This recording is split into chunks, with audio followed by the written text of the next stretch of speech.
Nintendo is known to be a consistent company when it comes to products. Some people would say that their favorite console or video game of all time is a Nintendo product. Whether it's a console like the powerful Gamecube or the fun-focused Wii, or a game as iconic as Super Mario Sunshine or Ocarina of Time, many people grew up with the company and still love what they put out. However, when a company's peaks are high, their valleys are low, and some people forget that Nintendo has been prone to some mistakes over the years. From releasing a console with some of the most eye-straining visuals ever seen, to putting out games that have nothing in common with the rest of the franchise, Nintendo's failures may be few, but they are notable. In today's episode of So What Happened To, we're taking a look at what happened with some of Nintendo's greatest failures.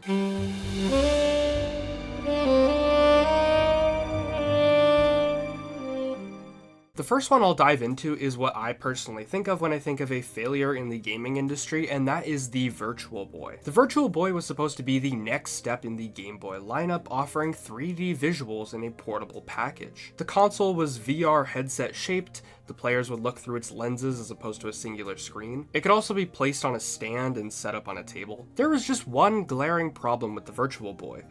All the games were in red and black. This is due to the technology for 3D visuals and color being expensive, so to keep the console's price down, they opted for a single color against a dark background. Unfortunately, this would lead to some pretty ugly visuals and terrible eye strain, even after short play sessions. It was bright red LEDs shooting directly into your eye at point blank. The game lineup also wasn't anything too exciting, mostly sports games, and the ones that weren't sports games were relatively simplistic games seen before on previous consoles like Tetris and Pinball. The Virtual Boy sold under 1 million units. The 2DS XL, a premium version of a console that did the same thing as its cheaper alternatives, sold over 4 million units despite fulfilling a niche role. I know there's a lot of difference between those two consoles, but I'm just saying, a less popular spin-off product outsold what was meant to be the next big step forward in handheld gaming. Sticking with the 90s theme, let's move on to the 64DD. The Nintendo 64 is one of the most iconic and important consoles ever released, but Nintendo knew that they could do better. The 64 was still using cartridges while CDs were on the rise.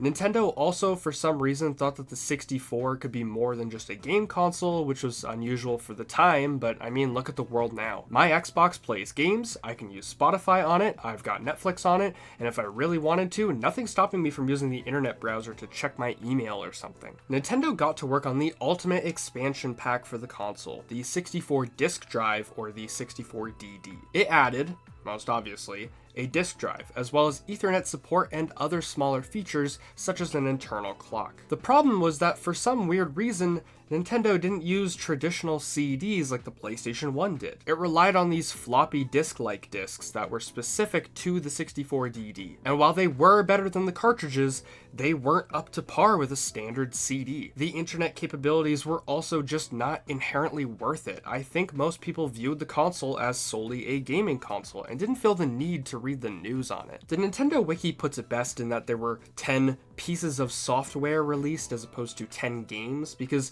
one of them was the disc that you had to use to access the internet. One of them was a DLC for another game that was released on the DD. 5 of them were a part of a series called Mario Artist that utilized the mouse and keyboard peripherals. It's all just too complicated to just say games. Fun fact, Animal Crossing was supposed to be a DD game that used the internal clock, but it was moved to a regular cartridge with a built-in internal clock. Animal Crossing was ported to the Gamecube with new features, and that version was localized as the Animal Crossing we know in the West. The 64DD had a test flight in Japan, but sold poorly due to the lack of unique games, and a lot of its features just not being really necessary for the gaming console. Because of the commercial failure, it wasn't launched in other regions. The 64DD is super interesting to me because it's pretty much solely region locked to Japan, and there was only a handful of software released for it. I think it's a really cool piece of video game history. On the topic of internet capabilities for consoles that don't have them out of the box, the Gamecube broadband adapter was a similar case to the DD. It was released outside of Japan, but unfortunately,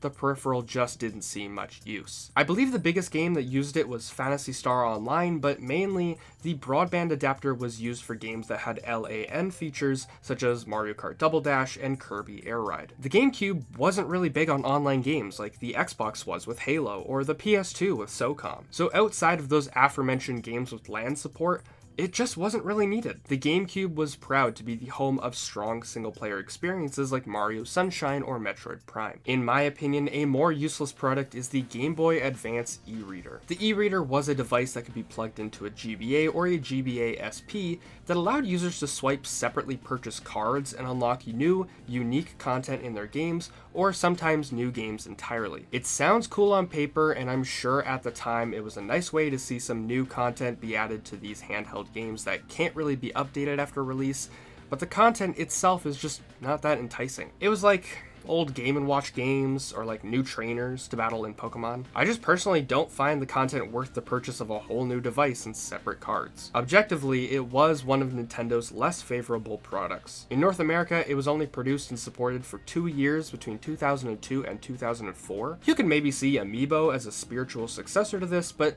I think people are more inclined to buy Amiibos because they double as collectible figures. Finally, for hardware, I want to discuss the Wii Mini.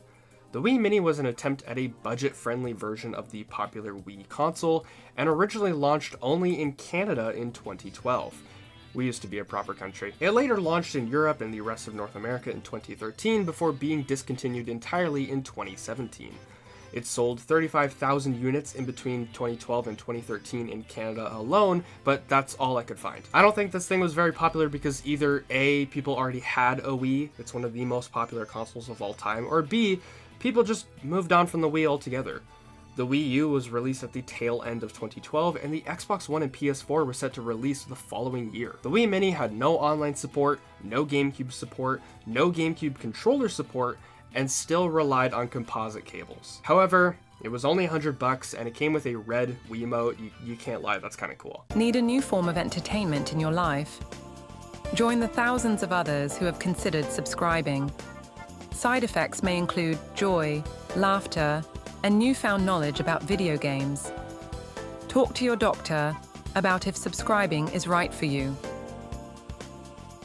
Some video games don't make it to store shelves. A video game based on the comic Gotham by Gaslight. Project Hagar was set to be Microsoft's effort to bring Halo to the youth. One show aims to find out why that is. Don't miss new episodes of Game Graveyard, right here on RatedEm. Nintendo has also had a number of games that failed so hard they stick out like a sore thumb. Animal Crossing Amiibo Festival was a Wii U release that had nothing in common with the core Animal Crossing games. It was a board game video game that relied heavily on the functionality of Amiibo, Nintendo's answer to the, at the time, insanely popular Toys to Life craze. Fans wanted a traditional AC, no, not that AC, this AC. Fans wanted a traditional AC game on the console, but instead got this gimmick-ridden spin-off that satisfied nobody. Animal Crossing New Leaf did exist during this era, so there wasn't a complete lack of a mainline Animal Crossing game, but again, I think fans wanted a full game on the big screen. The Nintendo Wii and Nintendo DS coexisted and both got full games, those being City Folk and Wild World respectively, so it's not like it hadn't been done before. Another series that got a game that did not resemble its origins is Metroid, and that game is Metroid Prime Federation Force. Federation Force was a 3D multiplayer FPS that did not feature Samus Aran, the longtime protagonist of the Metroid series. Instead, it focuses on 4 unnamed soldiers that the players control. From what I gathered, the story was not in line with the other titles, the gameplay wasn't all too engaging, and one of the most glaring complaints I had seen online is that all 4 players required a copy of the game to play. This was unusual for Nintendo, as games like Mario Kart DS or Mario Party DS had download play functionality,